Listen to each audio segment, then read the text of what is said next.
आज हम भगवत गीता के कुछ बेसिक्स के बारे में बात करेंगे। सबसे पहले हमने बचपन से लेके आज तक हमेशा यही सुना है, ज्ञान योग, कर्म योग और भक्ति योग।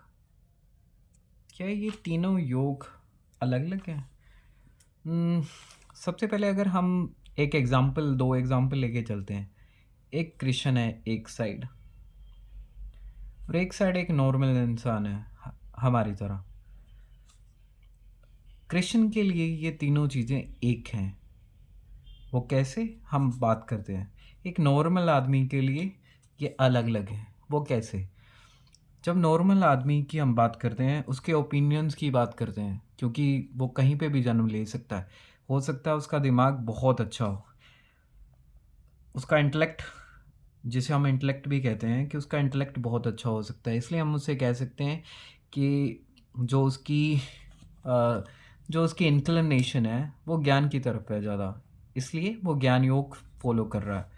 और एक हम कह सकते हैं कि एक आदमी जो ज़्यादा एक्शन में बिलीव करता है वो कर्म योग की तरफ है। एक आदमी जो ज़्यादा भक्ति कर रहा है तो हम उसे कह सकते हैं कि वो भक्ति योग कर रहा है। लेकिन जब हम कृष्ण की बात कर रहे हैं तो वो तीनों काम एक साथ कर रहे हैं। वो कैसे? बिना ज्ञान के भक्ति नहीं आ सकती, बिना ज्ञान के सही कर्म नहीं आ सकता, क्योंकि यहाँ पे कृष्ण ने, जिसे हम ईगो कहते हैं, पूरी तरह उसे समझ लिया है। वो कैसे समझ लिया है? एक एग्जाम्पल लेके हम समझते हैं। सपोज करिए कि इन दोनों इंसानों को, यानी कि कृष्ण को भी और एक नॉर्मल आदमी को, एक लड़की छोड़ के चली गई है। एक नॉर्मल आदमी उस लड़की को बहुत गंदी गालियाँ निकालेगा, क्योंकि हो सकता कोई भी वजह हो, बोलेगा कुत्ती, कमीनी, कुछ भी, कमीनी, मतलब एंडलेस उसे गालियाँ उस पर्टिकुलर दिन निकालेगा जिस दिन वो छोड़ के उसे गई। जिसकी वजह से, एक सपोज करो, पहले ये थॉट आया होगा तभी तो उसने ये कुत्ती, कमीनी, उसे जो भी हो सकता है वो सब चीज़ें बोली। उसके बाद वो सिर्फ उस पर्टिकुलर थॉट में हमेशा एडिशन ही करता रहा। उसका ज्ञान क्या था? उसका ज्ञान ये था कि इस लड़की को उसने गाली निकाली। फिर उस ज्ञान से उसका क्या निकला? कर्म।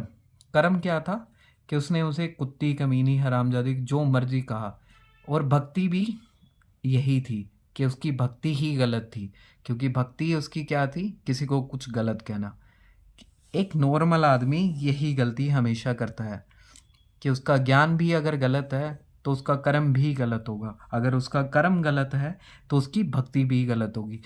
कृष्ण को जब वो लड़की छोड़ के गई थी, जब उनके दिमाग में ये थॉट आया कि वो लड़की मुझे छोड़ गई है या उसने चीटिंग करी है, तो उनके दिमाग में यही थॉट आया, ये उसकी मर्ज़ी, उसे जाने दो।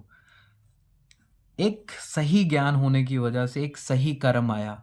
सही कर्म क्या आया? कि उसे जाने दो, ये उसकी मर्ज़ी। जब सही कर्म आया तो सही भक्ति भी यही हुई। भक्ति सही क्या हुई? कि उस थॉट को कभी ताकत ना देना, सिर्फ उसी लड़की पे छोड़ देना, क्योंकि ये उसका कर्म था कि वो छोड़ के गई। वजह कोई सी भी हो सकती है, लेकिन भक्ति यही थी कृष्ण की, कि कृष्ण ने कभी उस थॉट में ऐड नहीं किया। कर्म भी फिर सही निकला कि कृष्ण ने उस लड़की को कुछ नहीं किया, सिर्फ जाने दिया। और ये सब चीज़ें कहाँ से आती हैं? जब ज्ञान आपका सही हो। लेकिन एक नॉर्मल आदमी ने क्या किया? एक गलत ज्ञान क्या था सबसे पहले?